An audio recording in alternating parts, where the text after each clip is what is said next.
10,000 years. Because we have not done what the ancestors did. What broke the ancestors out in consciousness from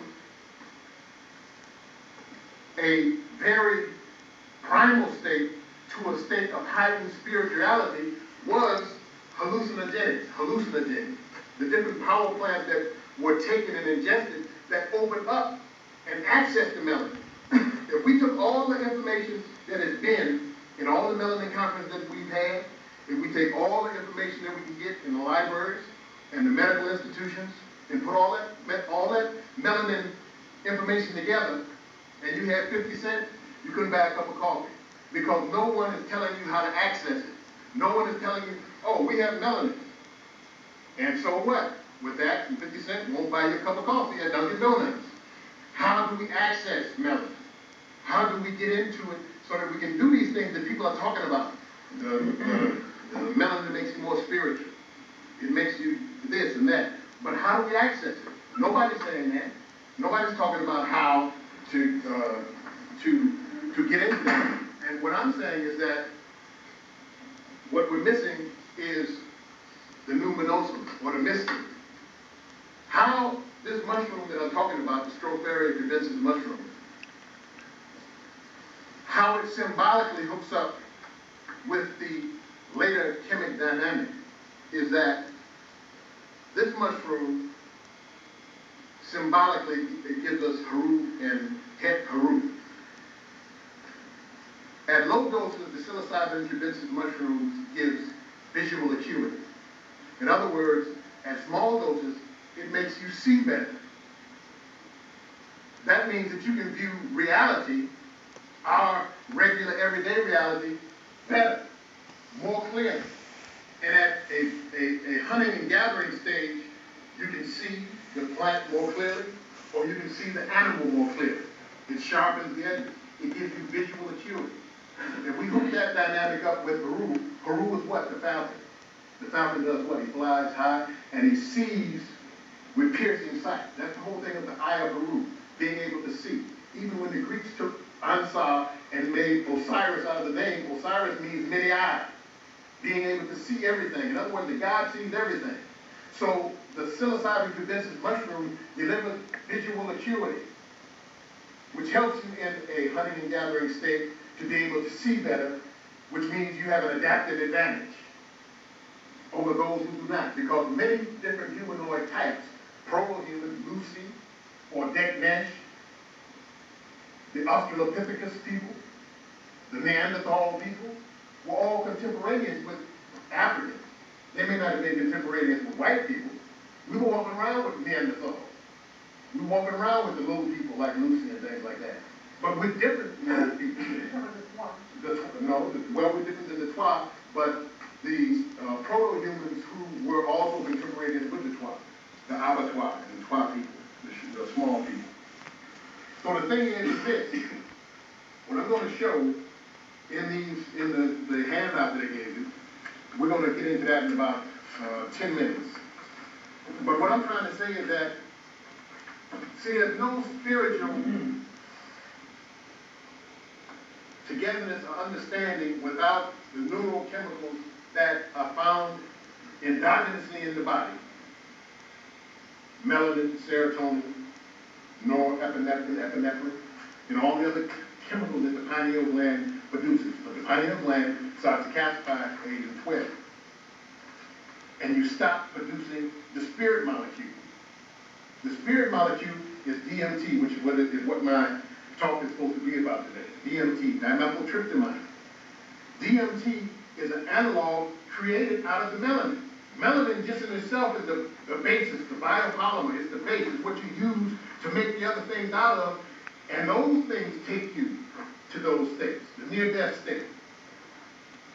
Really vivid, lucid dreams. The times when people are under great stress, DMT is flooded into the system, and that's how you get that near-death experience. That's how you get that dream that is so real, it's more real than the real. Because melanin has been polymerized into pinealine. Pinealine is a beta-carboline its close affinity to harming, and I know I'm saying some words you may not get with, but you can get with them later. And that's polymerized into DMT. Serotonin is a tryptamine. DMT is a tryptamine. And what happens is DMT and serotonin work in the same receptor sites. So that when you, if you take, there's a technology that's going around, it's a very ancient technology, it's called dark room technology. It is one way to decalcify the pineal gland. And they're going on trips. They have white folks going on trips to Thailand and other places where they've created dark rooms. They used to do it in the Great Pyramid. They used to do it in caves. They used to do it under the earth, where you would go and for 14 days you would be put in total darkness without a pinprick of light. Because if you have a pinprick of light, then that drops down the melatonin production. So what you do is you go into darkness for 14 days. After 3 to 4 days, you start creating pineal. After about 7 days, you start creating DMT. You, in the darkness, after about 10 days, you start seeing in ultraviolet and infrared range. If you are a blind person and you go into total darkness for 14 days, you'll start seeing people in the infrared and in the ultraviolet range. You'll see the person's heat signature. You'll see the ultraviolet signal of their DNA pushing out. You'll be able to see their aura because the DMT is now activating inside of your brain. The melanin is the base polymer. It's what you have, it's what everything has to have, but melanin is not it. It is taking the melanin and turning it into DMT. And I know that when we're dealing with melanin, the spiritual molecule and things like that, if you're not talking about it converting into DMT, and there's several different types of DMT. There's 5-MOE, NN-DMT. There's 4-NN, dimethyltryptamine. There's a plethora of different types of DMT. And the psilocybin mushroom, the Strawberria cubensis mushroom, is a tryptamine, and it is a DMT. So what you have is an exogenous, or outside of the body, compound that can be ingested in the body to augment the DMT that is in your brain. In South America, they have what's called ayahuasca. Ayahuasqueros are the shamans who make the ayahuasca brew. The ayahuasca brew is you're taking a short-acting tryptamine, a DMT, and a beta-carboline, and you boil them together, and you create this brew that you ingest. See, if you take the DMT and eat it, just eating it, the monoamine oxidase, the enzymes in your stomach will destroy it, oxidize it, turn it into acetic acid, and you'll pee it out. But what happens is this beta-carboline has an MOA inhibitor in it.